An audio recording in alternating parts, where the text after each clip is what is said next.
শোনো বউ, আজকেই বলে রাখলাম, বারবার তোমাকে বলতে পারবো না।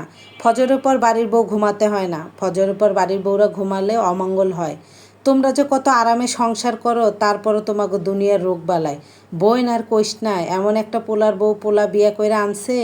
না বউ কথা শোনে, খালি সারাদিন ফোন টেপে আর পইরা পইরা ঘুমায়।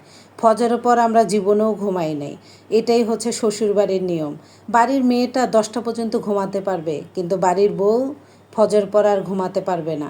বাড়ির বউয়ের বেলায় শত নিয়ম কারণ, যত অমঙ্গল, আর বাড়ির মেয়ের বেলায় কোনো অমঙ্গল নয়। বাড়ির মেয়ে যেটাই করুক না কেন সেটাই সুমঙ্গল, আর বাড়ির বউ যেটাই করুক না কেন সেটাই অমঙ্গল। শ্বশুর বাড়িতে কেউ আপনার জন্য রেঁধে বেড়ে রেডি করে থাকবে না যে আমার বউ আসবে খাওয়াতে হবে।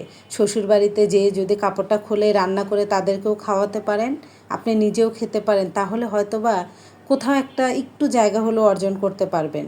তবে যতদিন এটা কন্টিনিউ রাখবেন, যখনই এটা বন্ধ করে দিবেন তখনই তাদের কাছে আপনি কালারিং হয়ে যাবেন। শ্বশুরবাড়ির মানুষের কাছে আপনি ততদিনই ভালো থাকতে পারবেন যতদিন আপনি বোকা বলদ সেজে থাকবেন।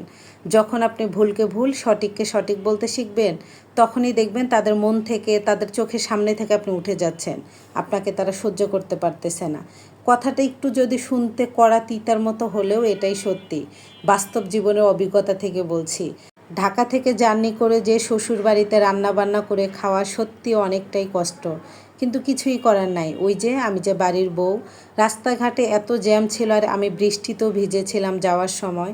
5-6 ঘন্টা লেগেছে আমার বাইকে যেতে। রাস্তায় জ্যাম, যেহেতু একসঙ্গে সবারই ছুটি হয়েছে, তো তাড়াহুড়া করে এসে রাত্রে শুধু বোরকাটা খুলে ডিম ভুনার আলু ভর্তা ভাত রান্না করে খেয়েছি। পরের দিন সকালে উঠান ঝাড়ু দেই।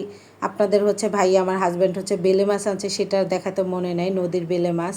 সেই সময় আমার যা 2টা কবুতর এনে বলে যে এটাও রান্না করো, তো সেটাও রান্না হচ্ছে, ভুনা করতেছি, যেহেতু ছোট ছোট আর কবুতর কিন্তু ছোটটাই খেতে হয়। আর এইদিকে গাছে সাজনা ছিল, সেই গাছের সাজনাগুলো হচ্ছে পেরে নিছি, যে গাছের সাজনা যেহেতু খেতে পাই নাই, নিজের গাছের জিনিস শ্বশুরবাড়ির অনেক ভালো লাগে খেতে।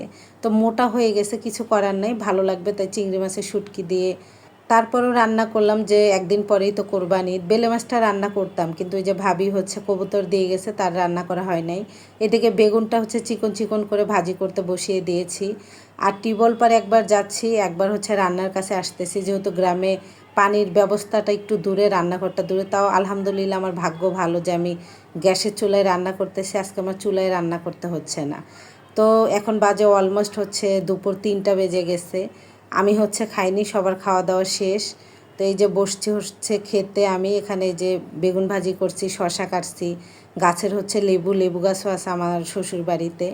তো এই তো মেয়েদের জীবন, কিছুই করার নাই। বাবার বাড়িতে গেলেই শুধু মা খাবার নিয়ে বসে থাকে, তারপর আমি যেয়ে খাই। এটাই বাস্তব, কিচ্ছু করার নাই। সবাই ভালো থাকবেন, ধন্যবাদ।